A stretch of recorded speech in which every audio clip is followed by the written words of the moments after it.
आज सूर्य देव के इस अत्यंत पवित्र स्त्रोत का श्रवण अवश्य करें। सूर्य देव को जीवन, प्रकाश और ऊर्जा का आधार माना गया है। श्रद्धा से इस स्त्रोत का पाठ या श्रवण करते हुए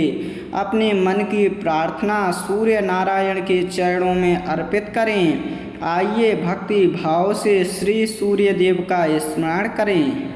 नमामि देवदेवेशं जगच्चक्षुः दिवाकरं सर्वलोकप्रकाशं च तेजोराशिं नमाम्यहं भास्करं भुवनेशं च सर्वशक्तिसमन्वितम् अज्ञानतिमिरध्वंसं प्रणमामि प्रभाकरम् आदित्यं तेजसां नाथं रोगशोकविनाशिनम् आयुरारोग्यदातारं वन्दे सूर्यं सनातनं सप्तस्वरथमारूढं स्वर्णवर्णं मनोहरं पद्महस्तं महातेजं प्रणमामि जगत्पतिं दुःखदारिद्र्यहन्तारं सर्वमङ्गलदायकं भक्ताभीष्टप्रदातारं वन्दे देवं विभाकरं पापरोगभयघ्नं च सङ्कटानां विनाशिकं शरणागतपालं देवं प्रणमामि दिनेश्वरं यशः कीर्तिं बलं बुद्धिं तेजश्चैव प्रदायकं सर्वसौभाग्यदातारं वन्दे सूर्यं जगत्पतिं ग्रहदोषविनाशाय दुःखदैन्यविमोचनं कृपादृष्टिप्रदं देवं प्रणमामि रविमव्ययं प्रभाते यः पठेन्नित्यं सूर्यस्तोत्रमिदं नरः आरोग्यं बलमाप्नोति सर्वसिद्धिं च विन्दति श्रद्धया यः पठेन्नित्यं भक्तिभावसमन्वितः तस्य सर्वाणि कार्याणि सूर्यदेवः प्रपूरयेत् सर्वलोकहितं देवं सर्वजीवप्रकाशिकं करुणासागरं सूर्यं प्रणमामि पुनः पुनः नमस्ते विश्वरूपाय नमस्ते तेजसां निधे नमस्ते भक्तपालाय नमस्ते श्रीदिवाकर नमामि देवदेवेशं जगच्चक्षुः दिवाकरं सर्वलोकप्रकाशं च तेजोराशिं नमाम्यहं भास्करं भुवनेशं च सर्वशक्तिसमन्वितम् अज्ञानतिमिरध्वंसं प्रणमामि प्रभाकरम् आदित्यं तेजसां नाथं रोगशोकविनाशिनम् आयुरारोग्यदातारं वन्दे सूर्यं सनातनं सप्तस्वरथमारूढं स्वर्णवर्णं मनोहरं पद्महस्तं महातेजं प्रणमामि जगत्पतिं दुःखदारिद्र्यहन्तारं सर्वमङ्गलदायकं भक्ताभीष्टप्रदातारं वन्दे देवं विभाकरं पापरोगभयघ्नं च सङ्कटानां विनाशिकं शरणागतपालं देवं प्रणमामि दिनेश्वरं यशः कीर्तिं बलं बुद्धिं तेजश्चैव प्रदायकं सर्वसौभाग्यदातारं वन्दे सूर्यं जगत्पतिं ग्रहदोषविनाशाय दुःखदैन्यविमोचनं कृपादृष्टिप्रदं देवं प्रणमामि रविमव्ययं प्रभाते यः पठेन्नित्यं सूर्यस्तोत्रमिदं नरः आरोग्यं बलमाप्नोति सर्वसिद्धिं च विन्दति श्रद्धया यः पठेन्नित्यं भक्तिभावसमन्वितः तस्य सर्वाणि कार्याणि सूर्यदेवः प्रपूरयेत् सर्वलोकहितं देवं सर्वजीवप्रकाशिकं करुणासागरं सूर्यं प्रणमामि पुनः पुनः नमस्ते विश्वरूपाय नमस्ते तेजसां निधे नमस्ते भक्तपालाय नमस्ते श्रीदिवाकर नमामि देवदेवेशं जगच्चक्षुः दिवाकरं सर्वलोकप्रकाशं च तेजोराशिं नमाम्यहं भास्करं भुवनेशं च सर्वशक्तिसमन्वितम् अज्ञानतिमिरध्वंसं प्रणमामि प्रभाकरम् आदित्यं तेजसां नाथं रोगशोकविनाशिनम् आयुरारोग्यदातारं वन्दे सूर्यं सनातनं सप्तस्वरथमारूढं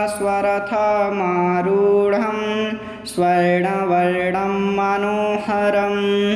पद्महस्तं महातेजं प्रणमामि जगत्पतिं दुःखदारिद्र्यहन्तारं सर्वमङ्गलदायकं भक्ताभीष्टप्रदातारं वन्दे देवं विभाकरं पापरोगभयघ्नं च सङ्कटानां विनाशिकं शरणागतपालं देवं प्रणमामि दिनेश्वरं यशः कीर्तिं बलं बुद्धिं तेजश्चैव प्रदायकं सर्वसौभाग्यदातारं वन्दे सूर्यं जगत्पतिं ग्रहदोषविनाशाय दुःखदैन्यविमोचनं कृपादृष्टिप्रदं देवं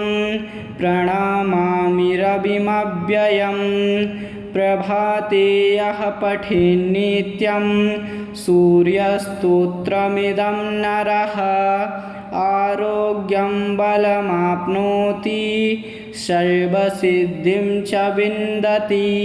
श्रद्धया यः पठेन्नित्यं भक्तिभावसमन्वितः तस्य सर्वाणि कार्याणि सूर्यदेवः प्रपूरयेत् सर्वलोकहितं देवं सर्वजीवप्रकाशिकं करुणासागरं सूर्यं प्रणमामि पुनः पुनः नमस्ते विश्वरूपाय नमस्ते तेजसां निधे नमस्ते भक्तपालाय नमस्ते श्रीदिवाकर नमामि देवदेवेशं जगच्चक्षुः दिवाकरं सर्वलोकप्रकाशं च तेजोराशिं नमाम्यहं भास्करं भुवनेशं च सर्वशक्तिसमन्वितम् अज्ञानतिमिरध्वंसं प्रणमामि प्रभाकरम् आदित्यं तेजसां नाथं रोगशोकविनाशिनम् आयुरारोग्यदातारं वन्दे सूर्यं सनातनं सप्तस्वरथमारूढं स्वर्णवर्णं मनोहरं पद्महस्तं महातेजं प्रणमामि जगत्पतिं दुःखदारिद्र्यहन्तारं सर्वमङ्गलदायकं भक्ताभीष्टप्रदातारं वन्दे देवं विभाकरं पापरोगभयघ्नं च सङ्कटानां विनाशिकं शरणागतपालं देवं प्रणमामि दिनेश्वरं यशः कीर्तिं बलं बुद्धिं तेजश्चैव प्रदायकं सर्वसौभाग्यदातारं वन्दे सूर्यं जगत्पतिं ग्रहदोषविनाशाय दुःखदैन्यविमोचनं कृपादृष्टिप्रदं देवं प्रणमामि रविमव्ययं प्रभाते यः पठेन्नित्यं सूर्यस्तोत्रमिदं नरः आरोग्यं बलमाप्नोति सर्वसिद्धिं च विन्दति श्रद्धया यः पठेन्नित्यं भक्तिभावसमन्वितः तस्य सर्वाणि कार्याणि सूर्यदेवः प्रपूरयेत् सर्वलोकहितं देवं सर्वजीवप्रकाशिकं करुणासागरं सूर्यं प्रणमामि पुनः पुनः नमस्ते विश्वरूपाय नमस्ते तेजसां निधे नमस्ते भक्तपालाय नमस्ते श्रीदिवाकर नमामि देवदेवेशं जगच्चक्षुः दिवाकरं सर्वलोकप्रकाशं च तेजोराशिं नमाम्यहं भास्करं भुवनेशं च सर्वशक्तिसमन्वितम् अज्ञानतिमिरध्वंसं प्रणमामि प्रभाकरम् आदित्यं तेजसां नाथं रोगशोकविनाशिनम् आयुरारोग्यदातारं वन्दे सूर्यं सनातनं सप्तस्वरथमारूढं स्वर्णवर्णं मनोहरं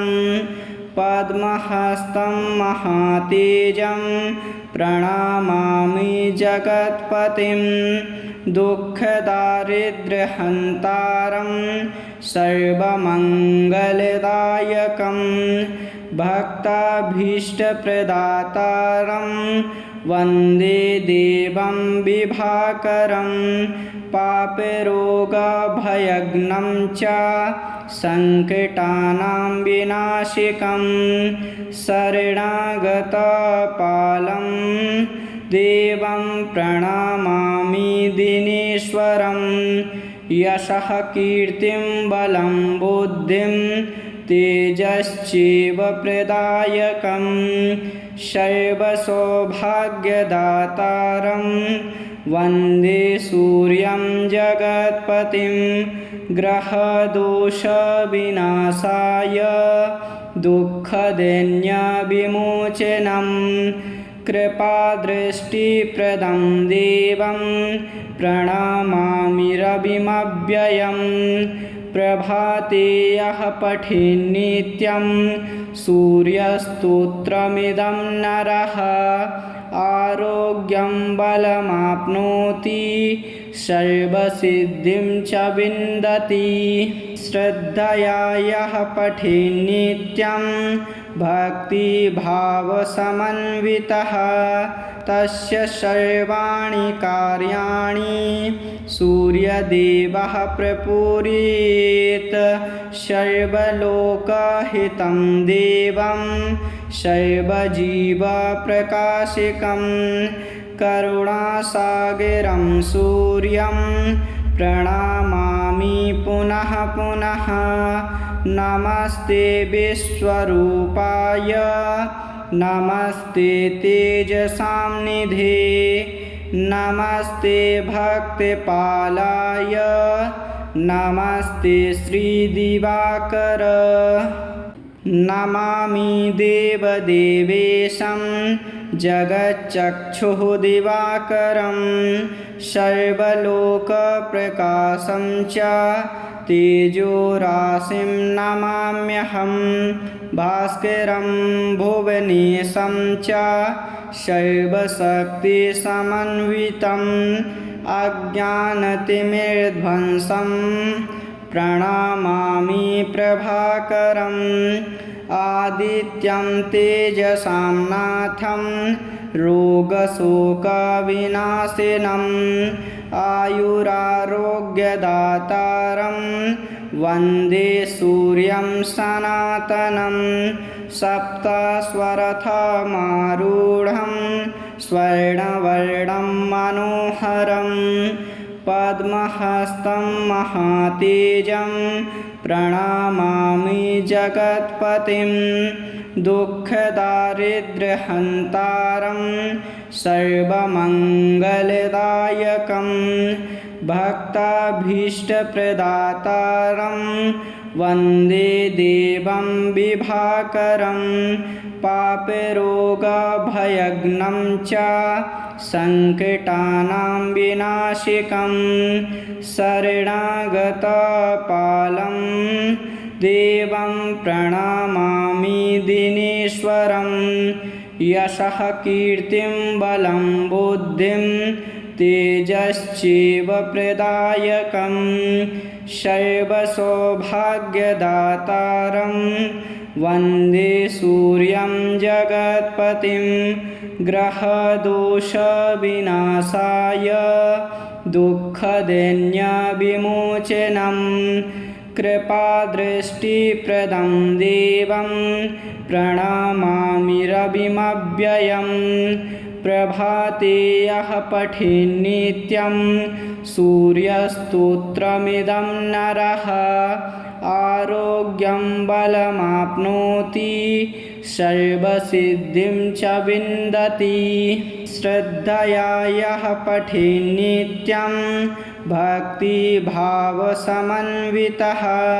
तस्य सर्वाणि कार्याणि सूर्यदेवः प्रपूरयेत् सर्वलोकहितं देवं सर्वजीवप्रकाशिकं करुणासागरं सूर्यं प्रणमामि पुनः पुनः नमस्ते विश्वरूपाय नमस्ते तेजसां निधे नमस्ते भक्तिपालाय नमस्ते श्रीदिवाकर।